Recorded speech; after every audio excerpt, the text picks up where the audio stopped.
What if I told you a guitarist hacked vocal PA systems to create the heaviest sound ever recorded? One accidental cowbell became more famous than the song itself. They deafened their own producer, then watched heroin hollow them out from inside.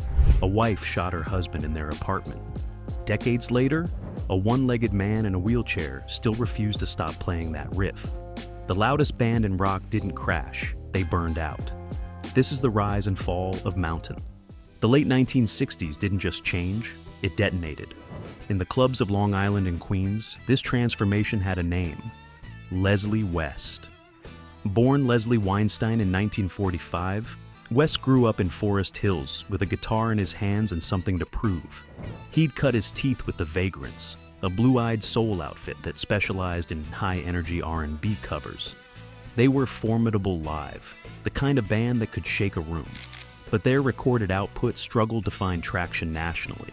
West needed something bigger, something massive. Enter Felix Pappalardi. Pappalardi was a classically trained bassist and producer who'd recently reached the summit of the music industry through his work with Cream. When he first encountered the Vagrants, he recognized something in West that nobody else had fully captured: a larger-than-life guitar tone and a sandpaper soul vocal style that could anchor an American answer to the British heavy rock movement. Before we continue, don't forget to like and subscribe to the channel. The two men hit it off immediately, though West initially had his doubts. As he recalled, "I didn't realize he had produced Cream, and I see this guy coming in, and he looks like Sonny Bono with the mustache and the scarf, and I say, 'Who's this guy?'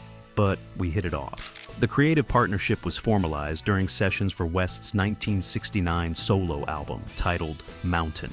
The name was a semi-autobiographical reference to West's significant physical bulk at the time, but it quickly became something more, a metaphor for the sound they were chasing: massive, immovable, overwhelming.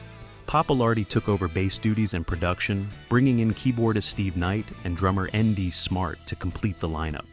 In August 1969, Mountain secured a slot at the Woodstock Music and Art Fair. The catch: they had only performed 3 live shows together as a cohesive unit. 3. On Saturday, Mountain took the stage and delivered an 11-song set that shocked an unprepared audience. They performed Blood of the Sun and Theme for an Imaginary Western with a power that felt almost violent. While they were omitted from the original 1970 Woodstock film and soundtrack, their performance established something crucial.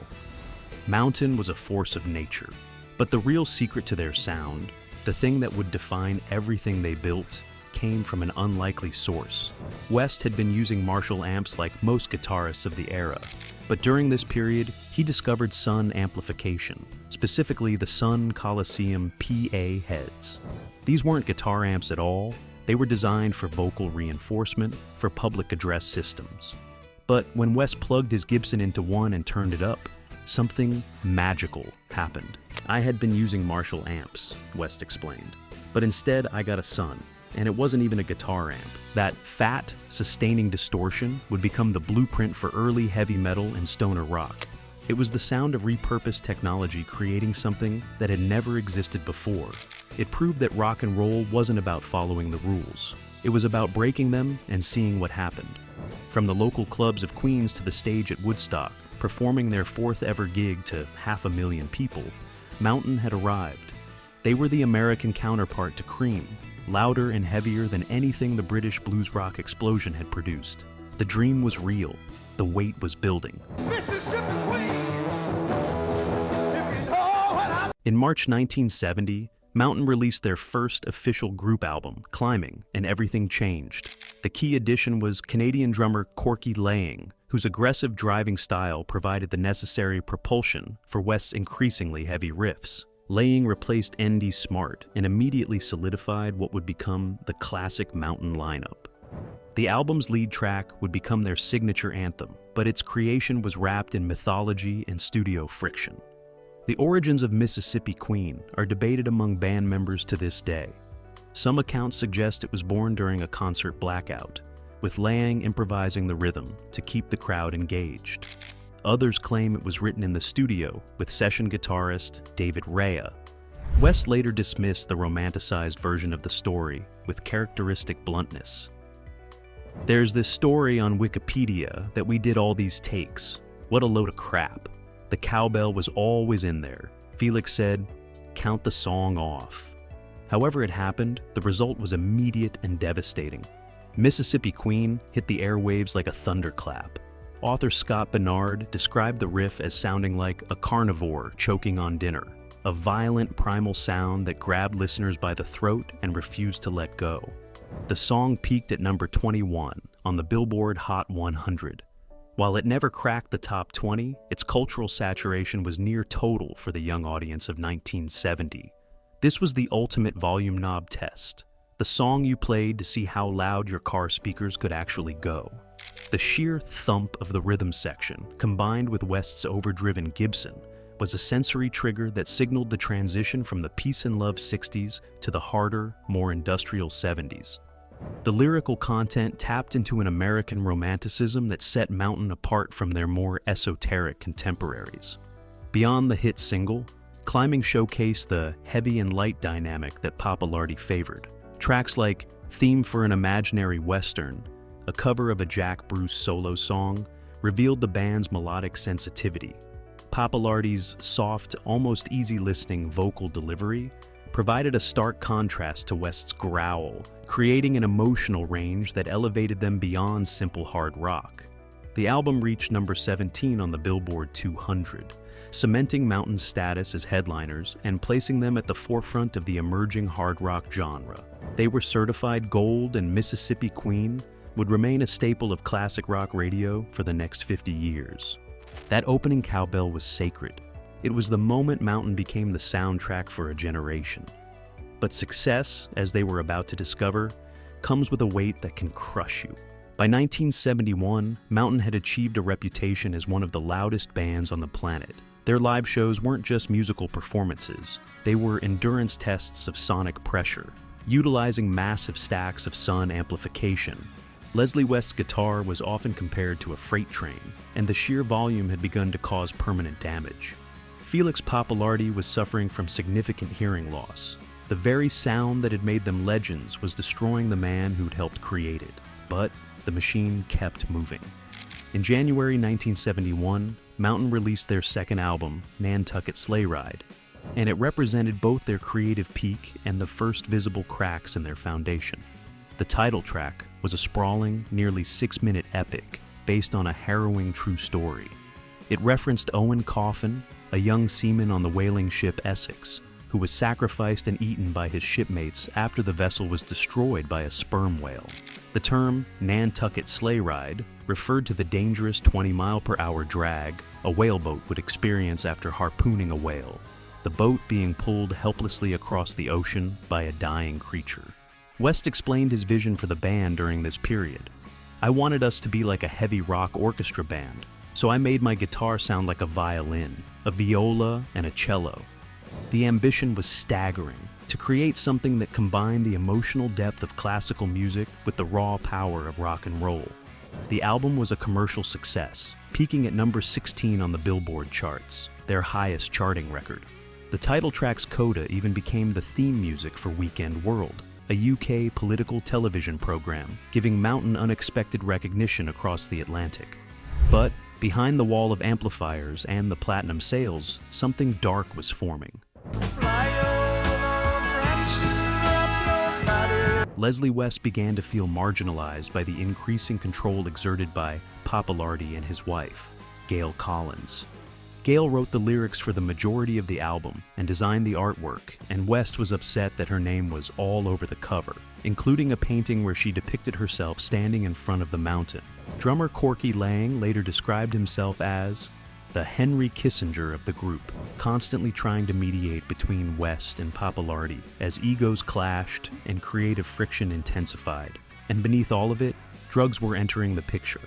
The pressures of constant touring, playing nearly every night of the year, living on buses, sleeping in hotels, had created an environment where substances became the only escape.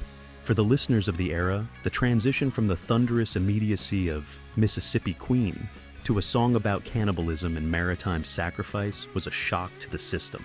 It proved that rock and roll was growing up and getting darker.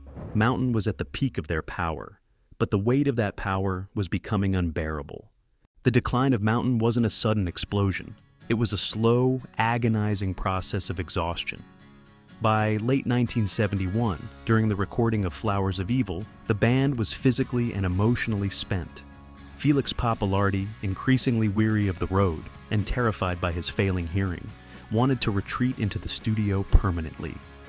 The volume that had defined their identity was now a threat to his ability to hear anything at all. Simultaneously, the band's inner circle had become deeply entangled with hard drugs, particularly heroin. West later cited this as a primary factor in their dissolution, stating bluntly, "It got pretty bad. Heroin came into it. Also, Felix didn't want to go on the road anymore." But the final straw wasn't the drugs or the hearing loss. It was Gail Collins. West claimed she got in the way of everything, exerting a level of control that stifled the other members and poisoned the creative atmosphere. The subtext of the music had become increasingly personal and toxic. The opening lines of Nantucket Sleighride, their biggest UK hit, were actually about Felix's mistress, a woman named Robin Marie. The lyrics were written by his own wife, Gail, as a form of lyrical entrapment. "Goodbye, little Robin Marie, you know I'm coming home soon." Corky Lang later described Gail as talented and smart, but also evil, noting she struggled significantly with drug use. The woman who had once been a creative collaborator had become a destabilizing force, and the band couldn't function under the weight of her influence. On New Year's Eve, 1971, following a UK tour and the release of the partially live album Flowers of Evil, Mountain effectively called it quits. The band that had blown away Woodstock only 2 years prior had simply run out of fuel. There was no single villain in this story. For an audience that remembers Mountain as a band of pure power, the realization that they essentially evaporated due to wear and tear is a tragic reflection of the reality of the rock and roll lifestyle. The weight they'd built had become too much to carry, and on a quiet New Year's Eve, the loudest band in rock simply stopped playing. The years following the 1972 breakup were characterized by splintered projects and ill-fated reunions that never quite recaptured the initial thunderclap of 1970. Leslie West and Corky Lang immediately formed a power trio with Jack Bruce of Cream, creating West, Bruce and Lang. On paper, it should have worked, 2/3 of Mountain combining with the legendary bassist from Cream. But that project also collapsed under the weight of heavy drug use after only 2 studio albums.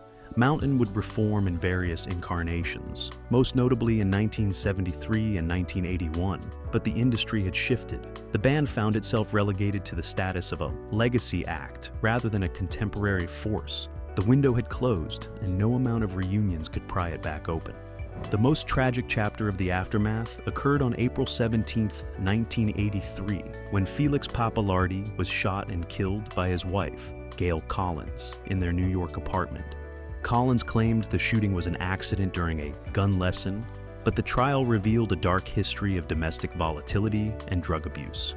She was eventually convicted of criminally negligent homicide and released after 2 years, effectively disappearing from the public eye. For Leslie West, the news arrived with a terrible finality.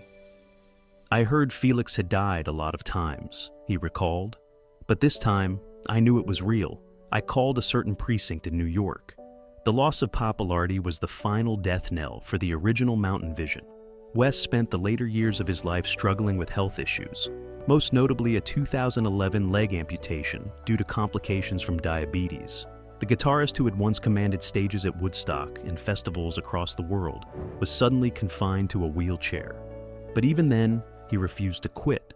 7 months after the amputation, West was back on stage, delivering the Mississippi Queen riff with the same fat tone he'd discovered in 1969. His resilience became legendary. The image of a 65-year-old Leslie West, missing a leg but still playing with the same power and conviction, became the ultimate symbol of rock and roll defiance. On December 23, 2020, Leslie West died of a heart attack at age 75. The final member of the classic Mountain lineup was gone. In the wake of Mountain's collapse, the band's members spent decades chasing the ghost of their former glory. only to find the industry and their own lives moving in darker directions. But despite losing his partner and later his own leg to illness, West's refusal to quit performing served as a final, defiant act of resilience for a band that had once been the loudest in the world. While Mountain as a band may have burned out, their influence remains a permanent fixture of rock history. Mississippi Queen has transcended the charts to become a permanent cultural artifact. It's been featured in The Simpsons, Iron Man 2, and The Expendables.